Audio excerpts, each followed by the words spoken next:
Welcome to Sound Advice with Phyllis Nichols. This podcast is for women and the men who love them, who are determined to make a difference in the world. You'll hear from other women who followed their own path to success, who are willing to share what they've learned along the way. Be ready to laugh, learn, and be inspired. Who knows, your story could be next. Your host, Phyllis Nichols, will make sure you see the possibilities in your own life, and even better, give you proven strategies to get you from where you are to where you want to be. Hi, thanks for joining us on the Sound Advice podcast today. I'm Phyllis Nichols, and with me I have a friend and a wonderful colleague that I'd like to introduce to you. She is Teri Johnson.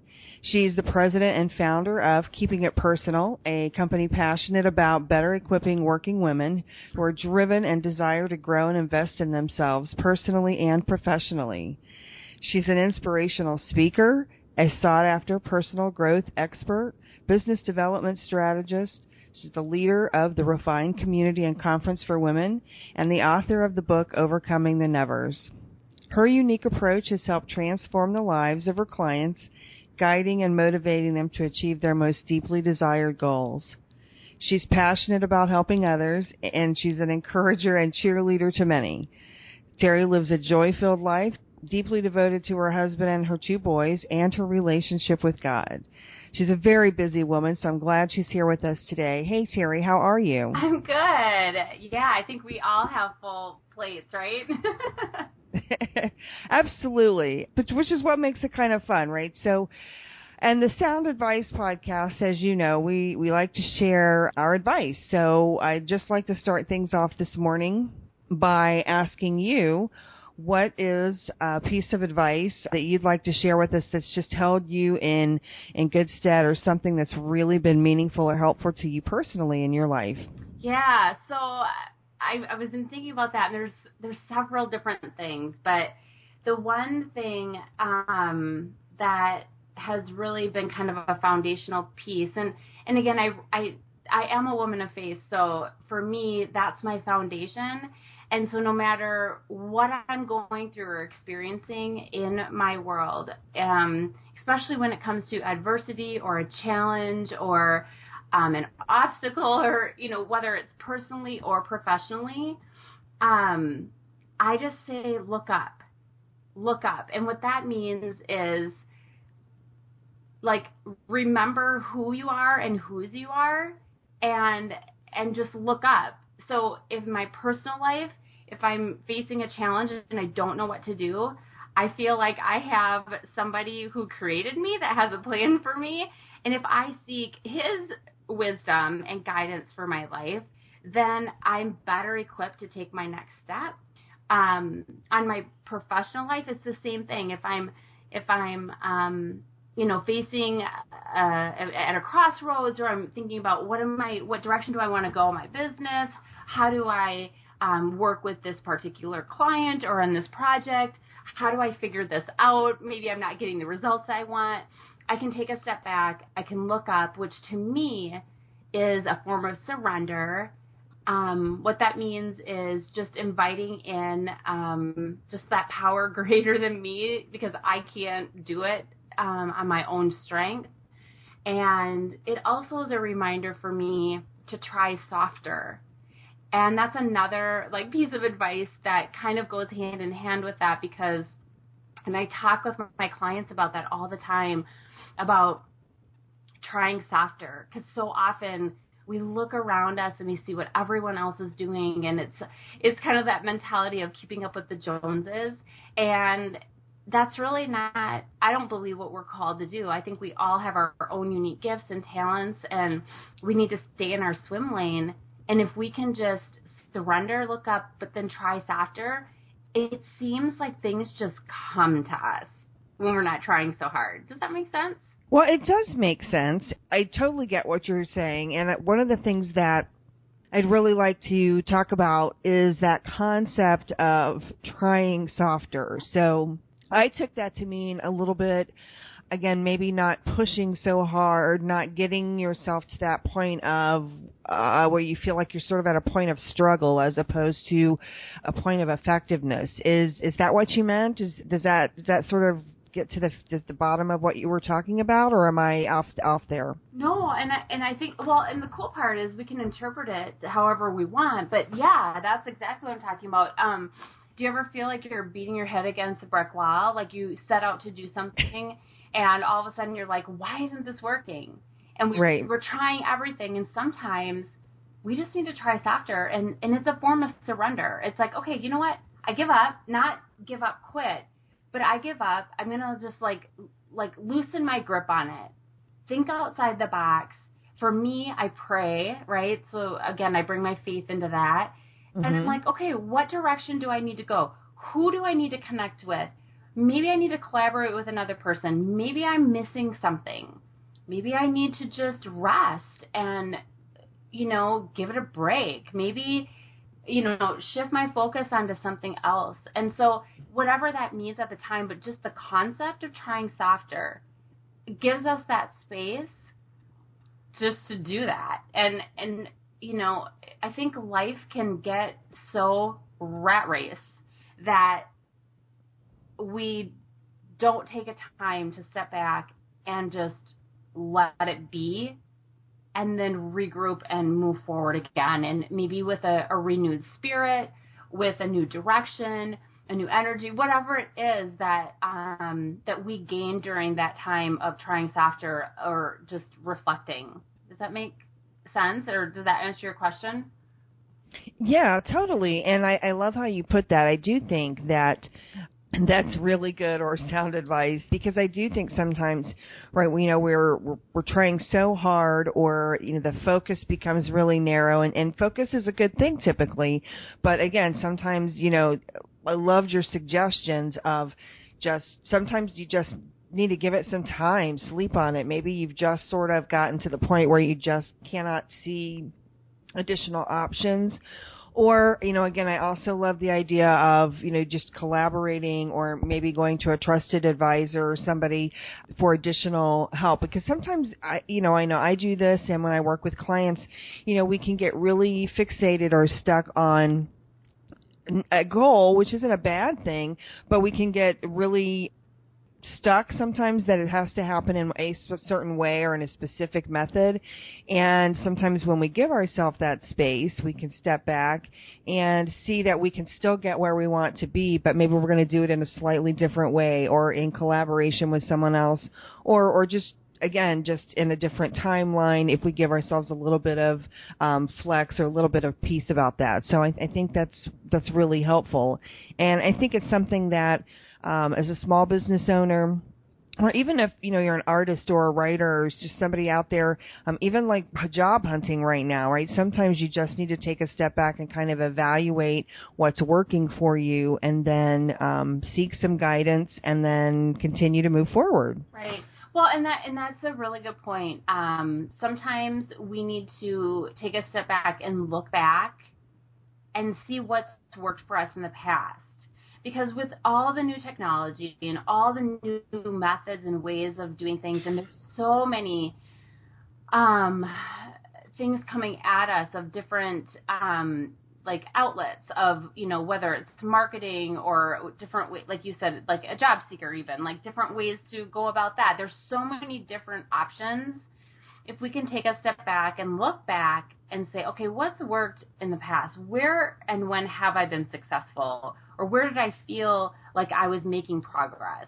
Maybe I need to get back to some of those things and just stay focused that way. So, and get less complicated. I totally agree, and I think that's great and helpful. And sometimes you mentioned earlier the word peace.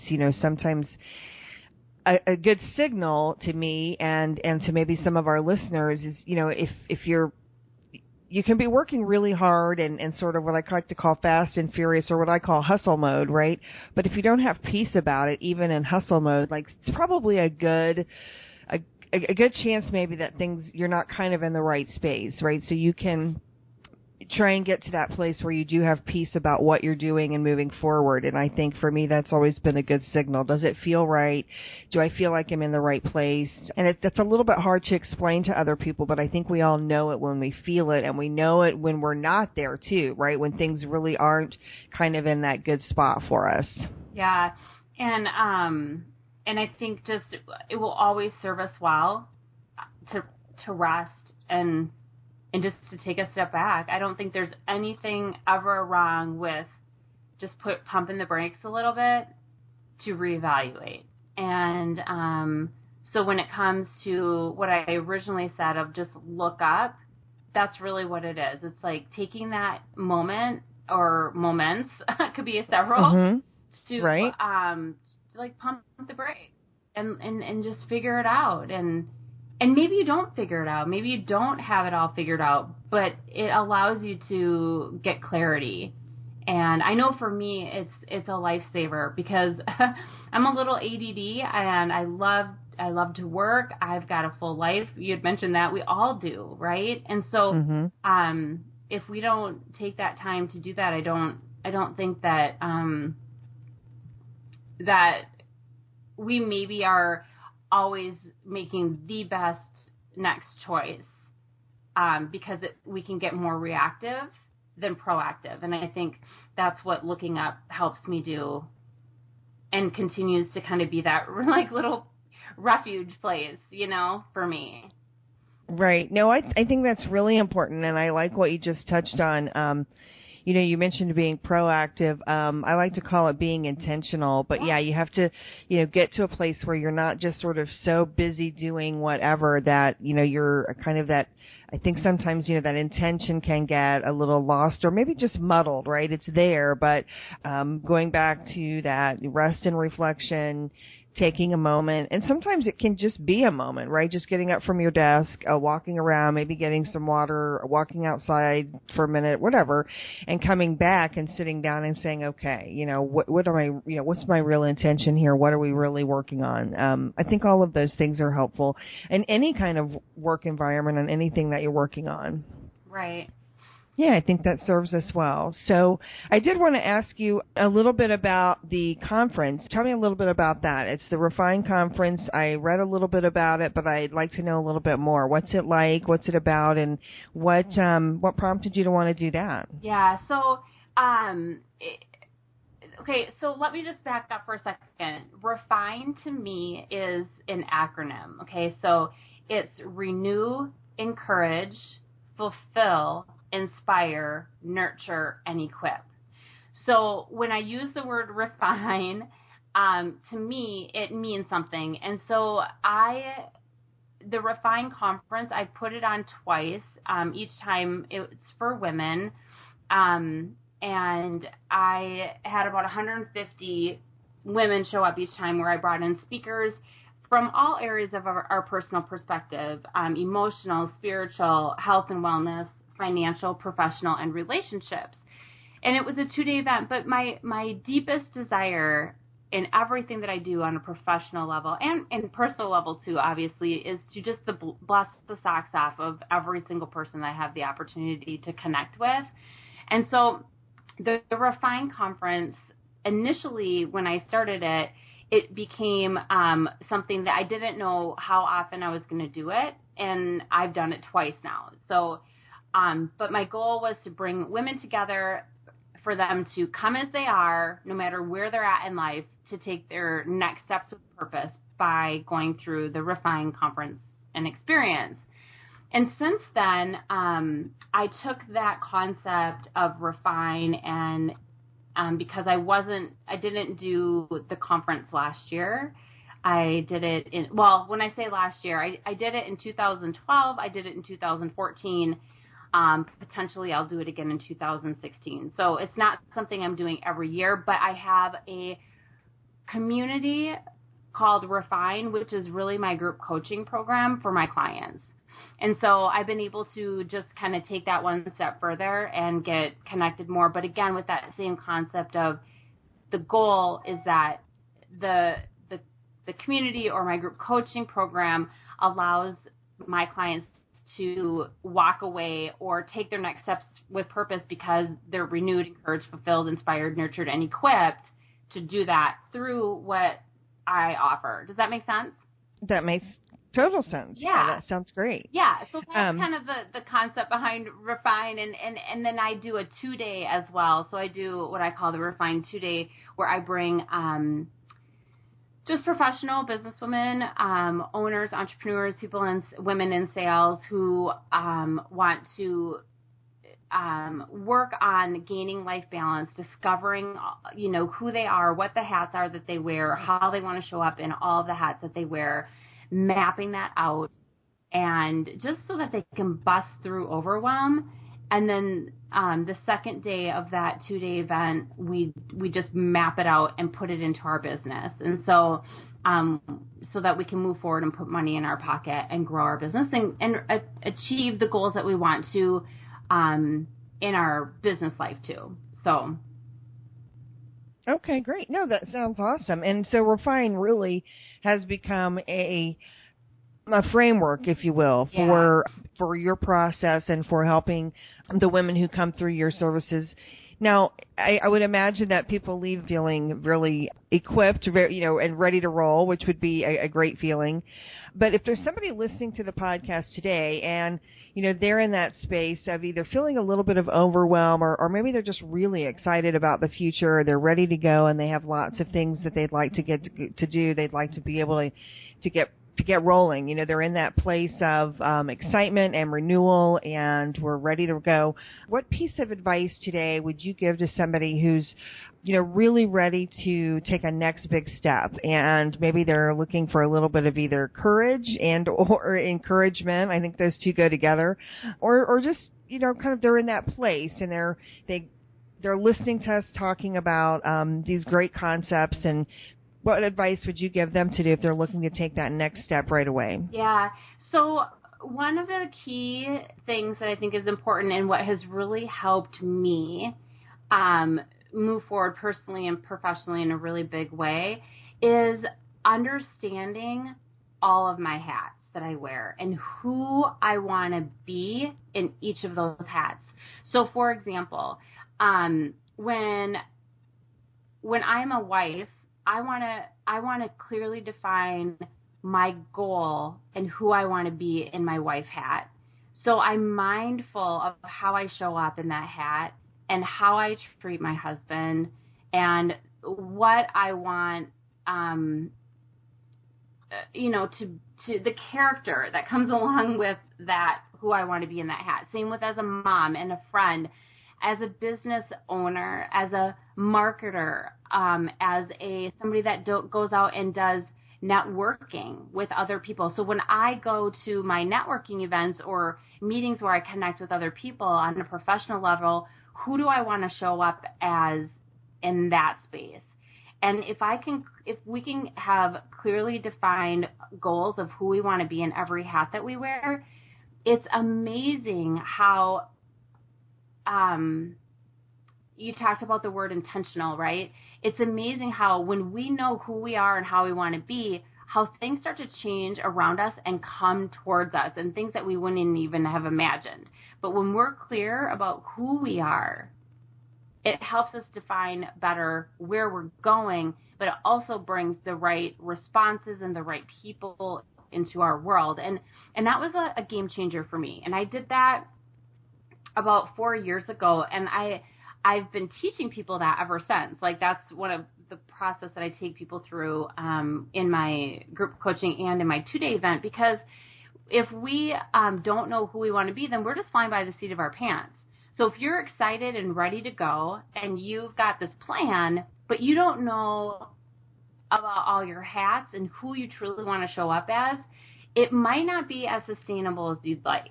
And you might find yourself circling some same mountains that you do over and over again and not getting the results that you want.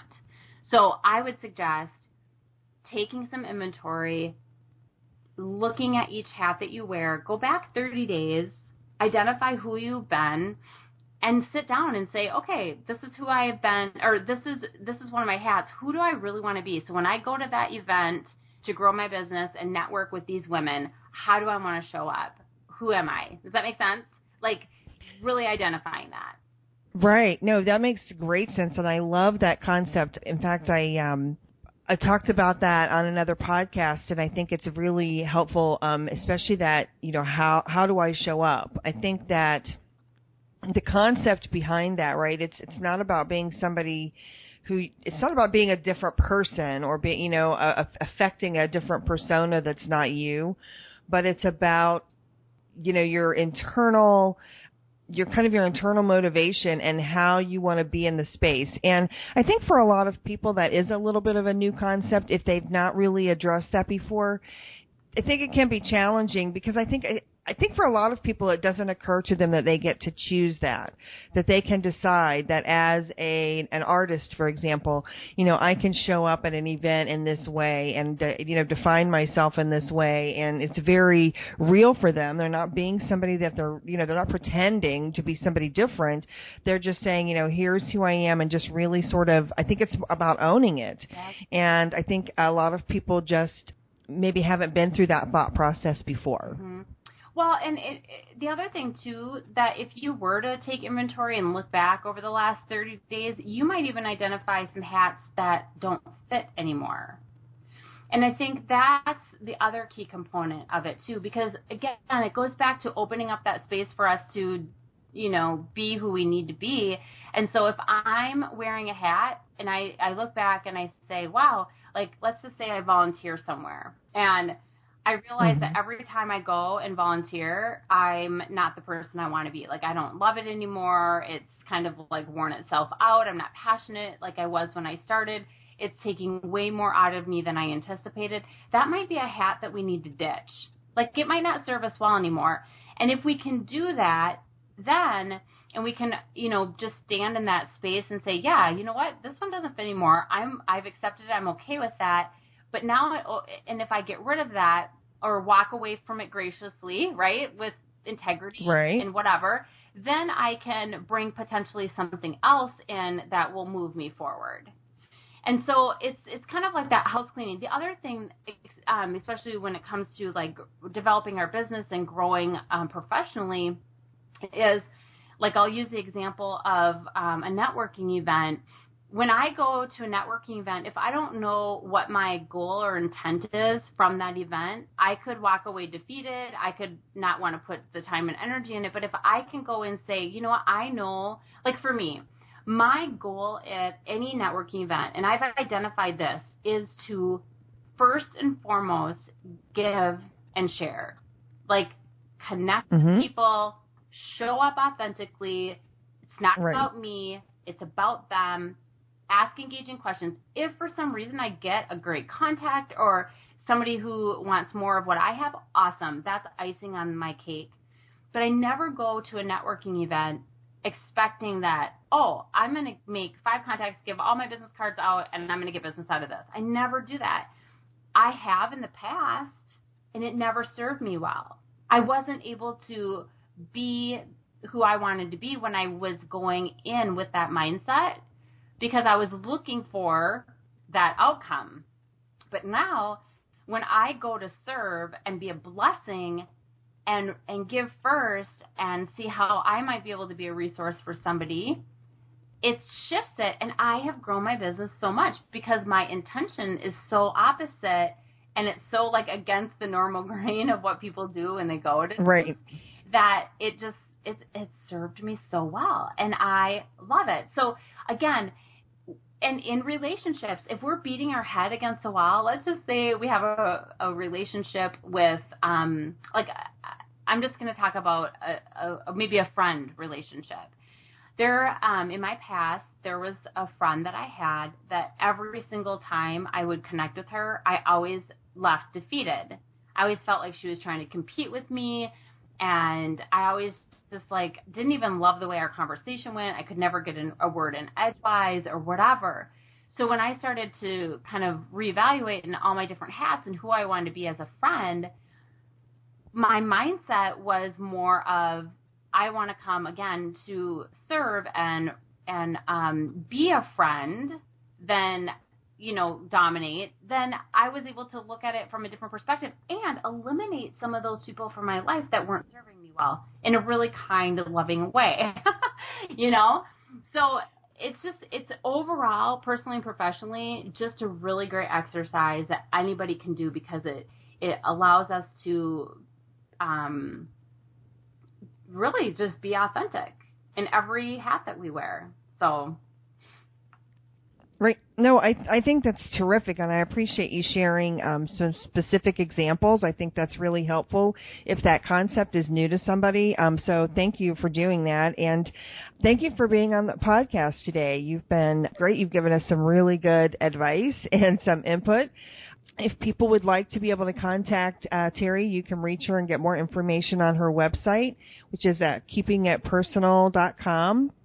And also on the website, there'll be show notes with links and more information about Teri and how you can reach her. Teri, thank you for being with us. Until next time, we'll look forward to seeing what's new with you. Yeah, that's awesome. Thank you. Till next time, have fun, be you, and share your sound advice with the world. For more info and show notes, or to connect with Phyllis, go to soundadvicesales.com or on Facebook at Sound Advice Sales.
This podcast is part of the Sound Advice FM network.